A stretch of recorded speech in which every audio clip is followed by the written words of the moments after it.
ibang balita, handa raw ang model at stylist na si Denise Cornejo na harapin ang patong-patong na reklamong inihain ng NBI laban sa kanya at sa grupo ng negosyanteng si Cedric Lee, kaugnay sa pambubugbog kay Vong Navarro. Iginiit din ni Cornejo na ginahasa siya ng aktor. Taliwas na naunang naitala sa blotter na attempted rape ang nangyari. May news to go si Susan Enriquez. Serious illegal detention, serious physical injury, grave threat, illegal arrest at coercion. Yan ang patong-patong na reklamong isinampa laban sa grupo ni Denise Cornejo kaugnay sa pambubugbog sa aktor at TV host na si Vong Navarro. Bukod kay Cornejo, dawit din sa kaso ang magkapatid na sina Cedric at Bernice Lee, ang martial arts expert umanong dayuhang si Semaras at 4 na iba pang di nakikilala. Bago isinampa ng NBI ang reklamo sa Department of Justice, pinanumpaan muna ni Navarro ang kanyang salaysay.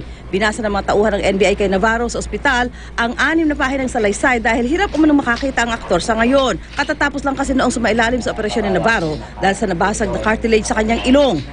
Wala pang natatanggap na kopya ng reklamo ang kampo ni Cornejo. Pero ayon sa kanilang abogado na si Attorney Howard Calleja, handa raw silang sagutin ito. Giit ni Calleja, inosente raw ang kanyang mga kliyente. Whatever happened on that day, that Wednesday evening, is only a reaction or a consequence, I should say, a consequence of the rape that Mr. Vong Navarro committed against Denise Cornejo.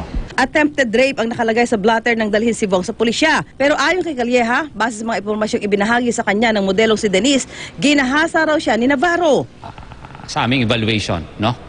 Sa amin there was it's not only attempted but there is a rape, no? And it appears from our study and understanding of the facts that the incident constituted rape.